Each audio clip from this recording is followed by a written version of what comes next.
하나님 감사합니다. 오늘도 이 자리에 믿음의 동역자들과 함께 하나님을 향하여 기도하게 하신 하나님 아버지 감사드립니다.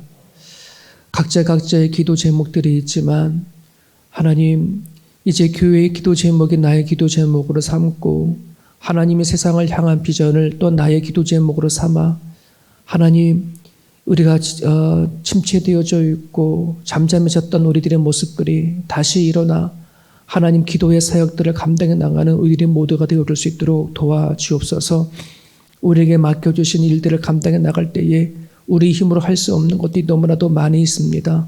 성령님께서는 당신을 찾고 엎드려 기도하는 자를 또한 다가와 주시고 손 내미는지 아시오니 하나님 우리가 힘들고 어려울 때에 하나님을 향하여 기도하고 부르짖는 자 될 수 있도록 성령께서 인도하여 주옵소서.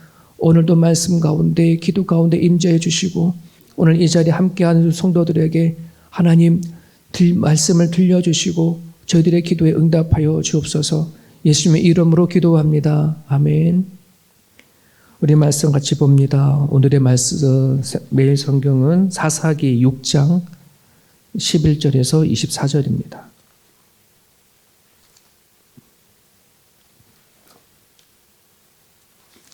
사사기 6장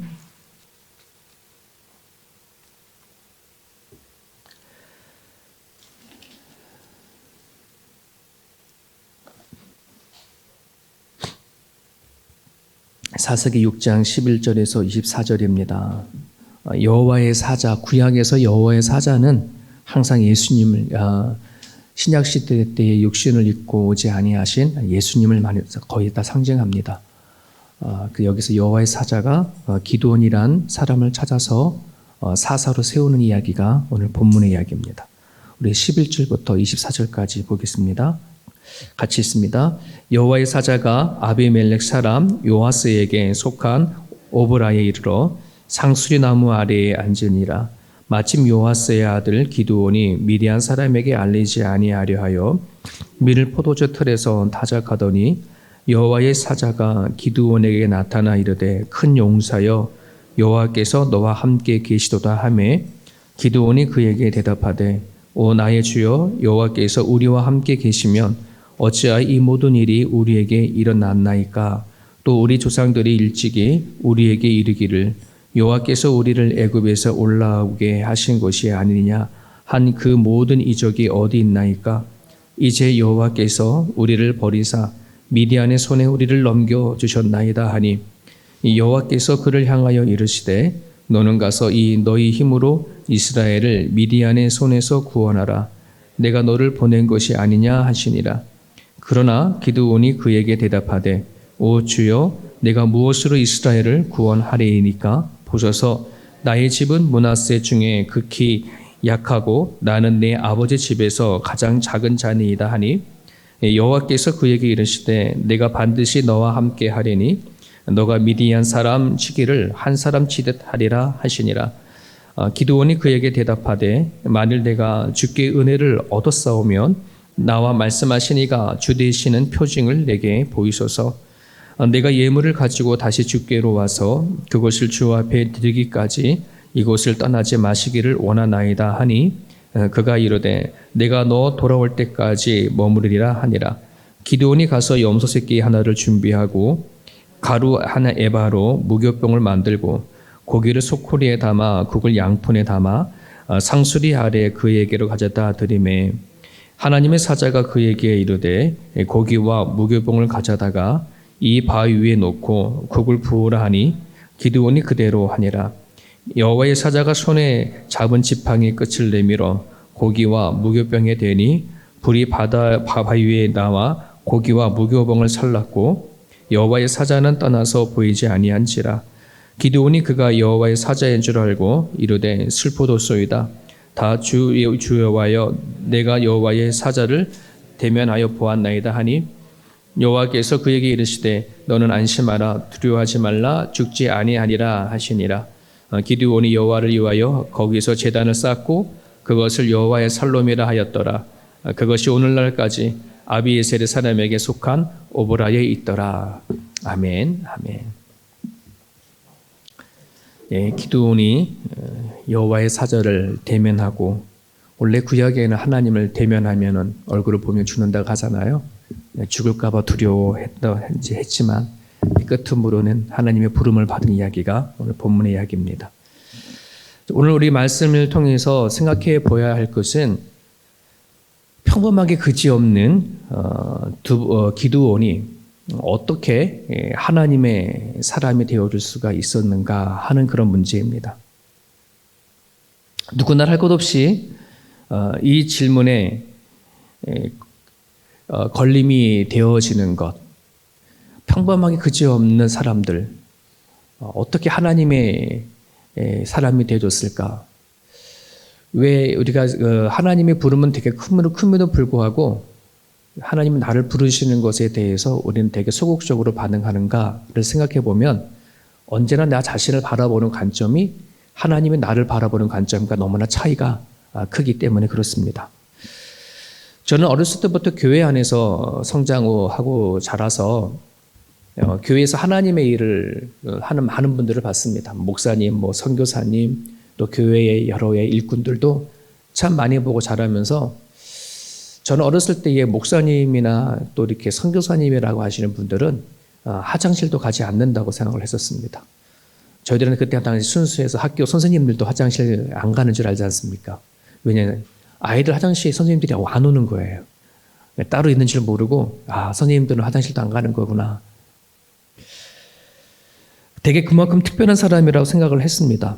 그런데 이제 자라서 하나님의 말씀을 알고 보니까, 하나님을 믿는 모든 사람들 그 자체가 하나님 앞에 특별한 사람이라는 사실을 이제 알게 되어졌습니다. 그리고 예수님을 믿는 사람들은 모두가 다 특별한 부르심을 받은 사람이라는 것도 알게 되어졌습니다. 자, 이 말에 동의하시나요? 자, 그렇다면 여러분 한 사람 한 사람은 오늘 본문에 사사로 부름을 받은 기드온과 같은 존재라는 사실을 이걸 부인하면 안 돼요. 왜냐하면 구약에서의 선지자나 또는 사사나 할 것 없이 오늘 하나님이 우리를 불러서 예수를 믿게 하신 것과 같은 동일한 방법이거든요.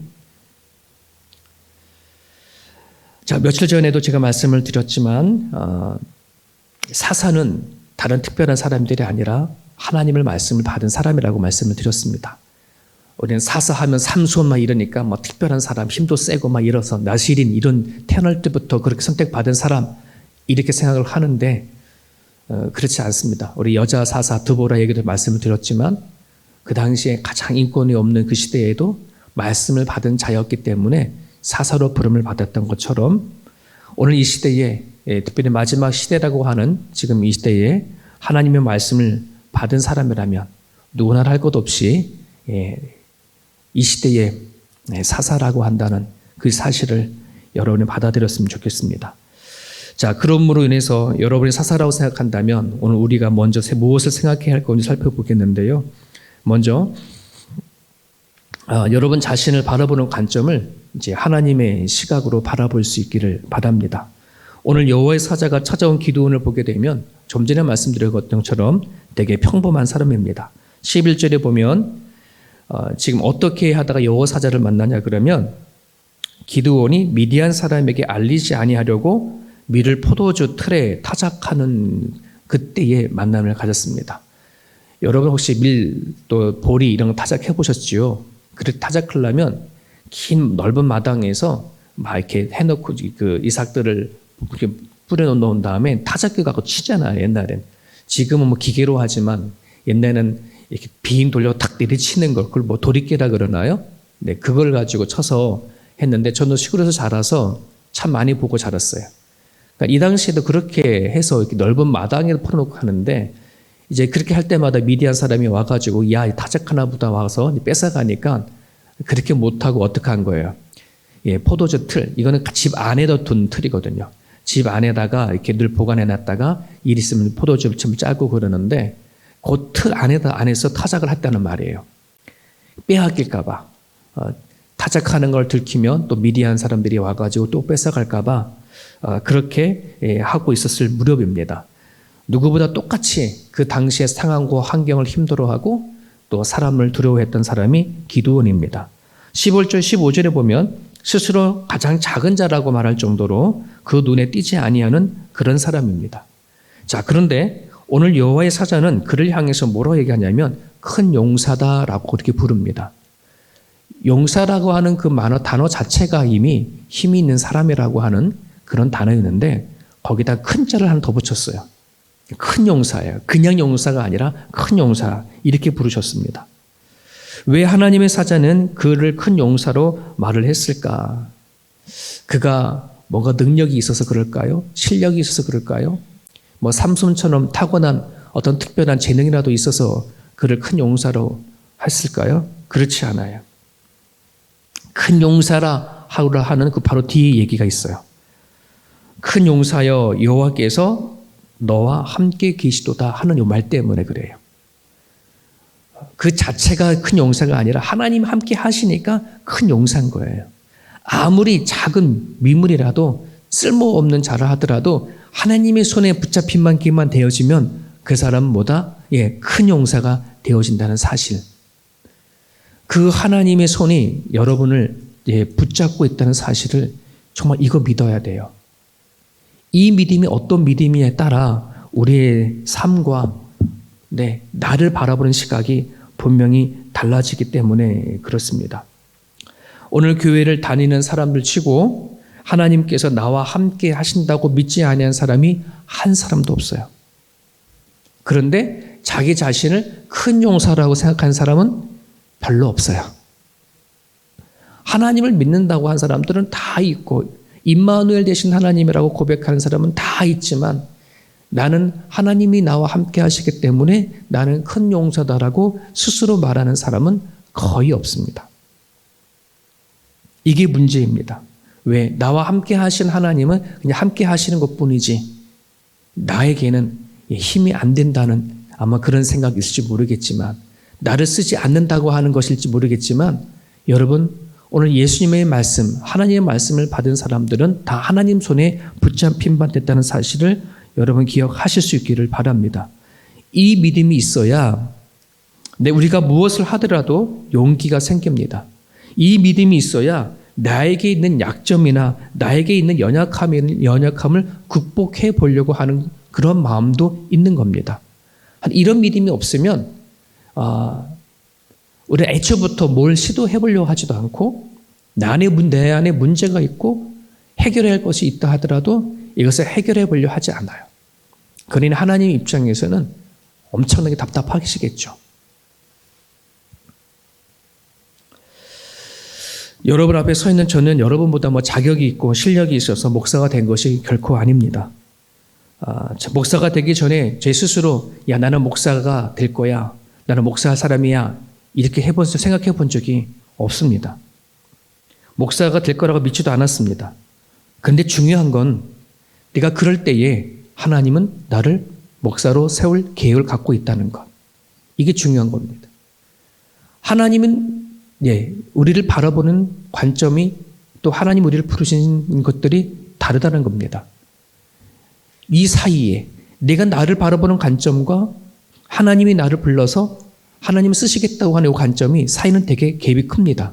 이것이 무엇으로 메꿔지느냐? 오직 믿음입니다.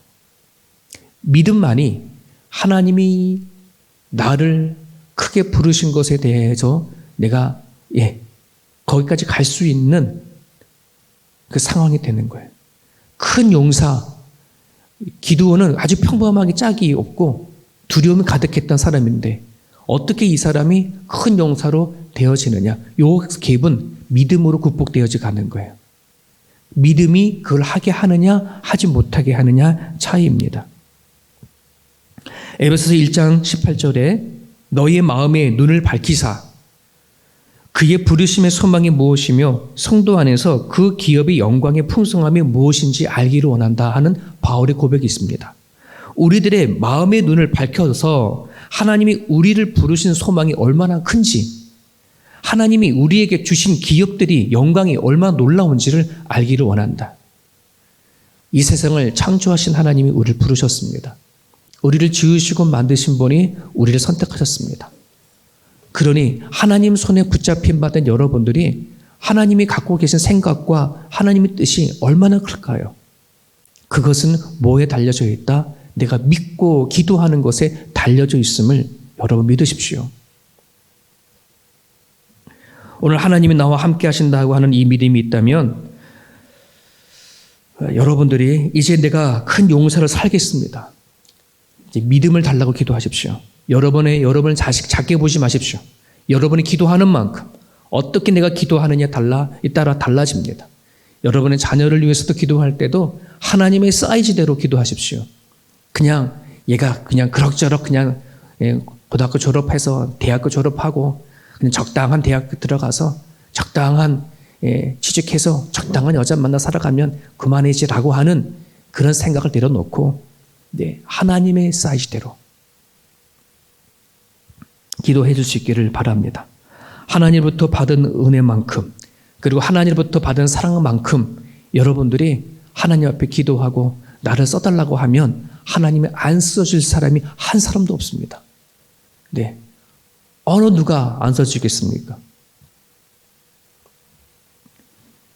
내가 용서로 무엇을 해야 하겠다라고 하나님 앞에 기도한다면 반드시 응답해 줄 줄을 믿고 나갈 수 있기를 바랍니다. 여러분 계속해 보면 여호와의 사자가 기드온을 보고 큰 용사를 했지만 기드온의 반응은 어떨까요? 큰 용사는 커녕 잘 됐다 막 이런 식으로 하나님 앞에 자꾸 속상한 마음으로 막 상황을 얘기를 합니다. 지금 이 상황이 어떤지 아십니까? 지금 미디안 족속이 우리가 뭐 하는 것마다 다 뺏어먹고 막 그러는데 어떻게 하나님이 정말 우리 가운데 이스라엘 백성들을 사랑하려면 이런 지경까지 올 수 있겠습니까? 하나님 우리를 버리신 것과 똑같습니다. 하나님이 우리들이 조상들에게 행하신 이적들이 그렇게 놀라운데 왜 그 이적 지금 행하지 않습니까? 막 속상한 나머지 막 여호와 사자한테 화풀이 같은 식을 하게 되어주죠. 자, 그때에 여호와의 사자가 14절에 이렇게 얘기합니다. 여호와께서 그를 향하여 이르시되 기드온에게 말합니다. 너는 가서 이 너의 힘으로 이스라엘을 미디안의 손에서 구원하라. 내가 너를 보낸 것이 아니냐 이런 말을 하게 돼요.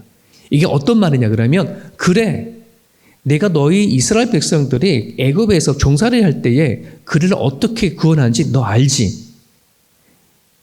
모세를 모세는 그 당시에 나이 80에 별로 이제는 이 남은 인생 끝자락에 있었을 때 하나님 모세를 불러서 일을 하게 하신 거거든요. 하나님의 기적은 만들어진 것이 아니에요. 하나님 누가 준비되어진 게 떠나서 하나님 약한 자를 들어서 그렇게 일을 시작을 하신 거거든요.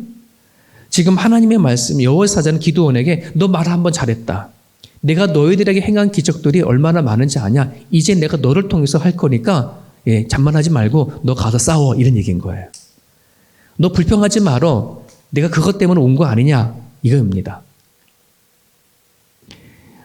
기드온은 하나님 어떻게 해주기를 원했지만 하나님은 너가 하기를 원한다 이런 얘기를 하고 있는 거예요.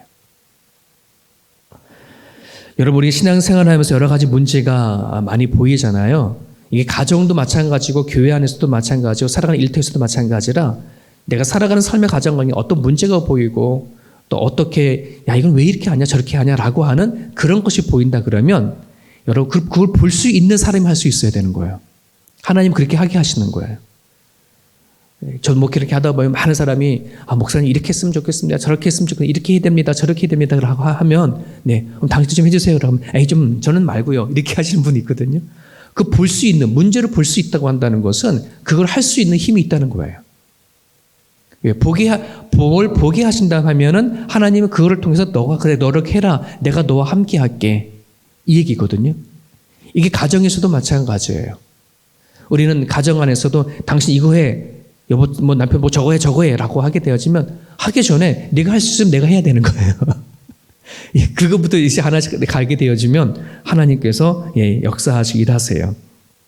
여러분 하나님이 나를 이곳에 보냈다 하는 그런 확신과 믿음을 가지고 일할 수 있기를 간절히 바랍니다. 여러분 기적과 이적은 멀리 있는 거 아닙니다. 내가 하나님을 믿고 내가 하느냐 하는 것에 결정되어 있고 달려져 있습니다. 하나님은 기드온에게 그걸 요청하는 겁니다. 넌 아무것도 안 할지 모르지만 내가 너를 통해서 일할 거니까 너 미디안을 향해서 왜 하나님 일하지 않느냐 하지 말고 너가 가서 싸워라. 내가 함께 하겠다. 이 얘기를 해주시는 겁니다. 자, 여호와의 사자가 기드온에게 그렇게 말했더니 기드온이 확인하고 싶었습니다. 아무래도 그렇죠. 정말 나한테 말하고 있는 앞에 있는 사람이 여호와의 사자 맞아? 하나님이 사자 하나님이야? 이제 이런 식으로 확인하고 싶었던 겁니다. 정말 하나님이 자신을 부르셨고 자신을 세웠는 거에 대해서 확인하고 싶어서 뭐라고 말하냐 그러면 그 하나님 앞에 그 여호와 사자에게 표징을 보여달라고 그렇게 말을 하죠. 자, 근데 여기에 중요한 것이 있습니다. 자, 표징을 보여달라고 기드온이 했으면 여러분 기드온이라고 하면 그냥 그 사람 앞에 한번 표징을 보여주십시오 라고 기다렸을 거예요. 근데 기드온은 기다리지 않아요. 표징을 보여달라 하는 것이 뭐예요? 집에 가서 예물을 갖고 왔어요. 이 얘기는 뭐냐 그러면은 여러분 사사시대가 왜 사사시대가 온 거예요? 하나님을 섬기지 않았기 때문에 사사시대가 온 거잖아요. 지금 기드온의 이 행동은 하나님을 예배하던 사람이란 뜻이에요. 예배하는 사람이었구나 기드온이. 왜 하나님이 그 사사시대에 그 많은 사람들 가운데에 아무것도 아닌 연약한 그 기드온을 찾아왔을까? 여전히 아직도 변질되지 아니한 채 하나님을 예배하는 자였기 때문에. 남들은 다 뒤돌아쓰고 하나님 앞에 등 돌렸지만 기드온은 여전히 하나님 앞에 예배하는 자였기 때문에 여기에 포커스가 있습니다. 여러분 사람들 되게 많이 연약하고 다 부족하다 그래요. 나는 연약하다 그래요. 아무것도 아니라 얘기해요. 하지만 예배하는 자는 달라요. 기도하는 자는 달라요. 찬양하는 자는 달라요. 하나님이 그것 때문에 찾아와요. 오늘 이 자리에 여러분들이 예배 새벽에 나와서 기도하는 이 자리에 하나님이 여러분들을 찾아와요. 우리들의 여러분의 그 기도를 통해서 일하세요. 이 세움교회는 저 이상면 목사나 당회나 운영위원회에서 이 교회가 세워가는 거 아니에요. 기도하는 자를 통해서 교회는 세워져요. 이걸 믿으셔야 돼요. 결코 우리 인간의 생각과 인간의 계획을 세워가는 게 아니라 기도하는 자를 통해서 교회를 세워가신다는 이 사실을 우리 정말 믿어야 돼요. 이 믿음이 아니고서는 우리는 기도 제껴놓고 예배하는 거 제껴놓고 어르지와 같이 모여서 어떻게 하면 재미있게 잘 우리가 교회를 세워갈까 여기에 관심밖에 되지가 않거든요. 오늘 이 자리에 여러분 큰 용서로 부르심을 여러분을 믿으시길 바라고요. 여러분께 부탁드리겠습니다. 여러분이 자신이 비록 작고 아무것도 아니란 생각이 있을 수 있을지 모르지만 하나님의 부르심 앞에 큰 용사로 사역을 할 수 있도록 여러분 기도해 주시고요. 이제 저희 교회가 젖먹이 신앙으로 언제까지 남이 떠먹여준 신앙이 아니라 하나님의 이 힘을 얻어서 성장하고 잘 자라서 하나님의 사역을 서로 감당해 나갈 수 있는 그런 교회가 되어줄 수 있도록 여러분 기도해 주시기를 바랍니다. 큰 용사는 하나님을 붙잡고 살아가는 사람들은 그 누구도 두려워하지 않습니다. 모든 상황과 형편 가운데 여러분 잘 하나님 붙잡고 이겨낼 수 있게 달라고 이 시간 여러분들을 기도해 주시기를 바랍니다. 잠깐 말씀을 갖고 우리 묵상하면서 기도하겠습니다.